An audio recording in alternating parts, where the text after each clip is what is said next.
আসসালামাইকুম। ওয়ালাইকুম আসসালাম। তো ভাই স্যালারি কে পাইছেন? হ্যাঁ ভাই, স্যালারি পাইছি এই মাত্র।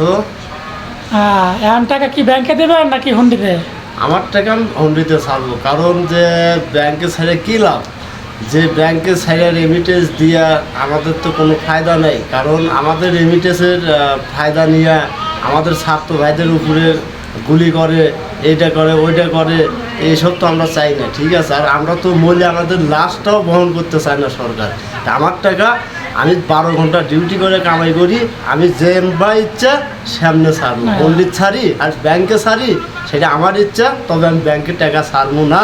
তবে কি আমার সাথে আপনারা একমত? অবশ্যই একমত, অবশ্যই। পণ্ডিতে ছাড়মু, টাকা বেশি পামু, এটাই সর্বোচ্চ ভালো। আর কোনো সময়ও ব্যাংকে টাকা ছাড়বো না, কারণ শেখ হাসিনা মরুক না বাসুক সেটাও ওর ব্যক্তিগত ব্যাপার। আরে ভাই, টাকা তুই ব্যাংকে না ছাড়েন তারা তো দেশে ঢোকা লেগে দিত না তখন। ওর বাপের টাকা দেয় এয়ারপোর্ট বানানে, আমাদের প্রবাসীদের টাকা দেয় এয়ারপোর্ট বানাইছে, এবং আমাদের যাতায়াতের কারণেই বিশ্ব থেকে এয়ারপোর্ট বানিয়ে দিয়েছে। আমরা জামু পাল্লা যান ওই ঠেকাই, কেমনে ঠেকাইবো আমরা দেখতে চাই। সরকার তো কইছে ব্যাংকে টাকা ছাড়লে সবার একটা বিধবা কাট করে দিব, একটা কলা গাছ দিব। ওই কলা গাছের আমার দরকার নাই, ওই কলা গাছ হাসিনা সরকার নিয়ে শিয়া থাকবে। ঠিক আছে, আমরা ব্যাংকে টাকা ছাড়বো না, কারণ আমরা ব্যাংকে টাকা ছাড়বো, এই টাকা তো ওয়াসরে কিনবো। আমি ছাড়বো না, ওয়াসরে কিনে আমরা ছাত্রবাদের উপরে গুলি করবো। এই টাকা ছাড়লে 2 লাখ টাকা হবে, ঠিক আছে?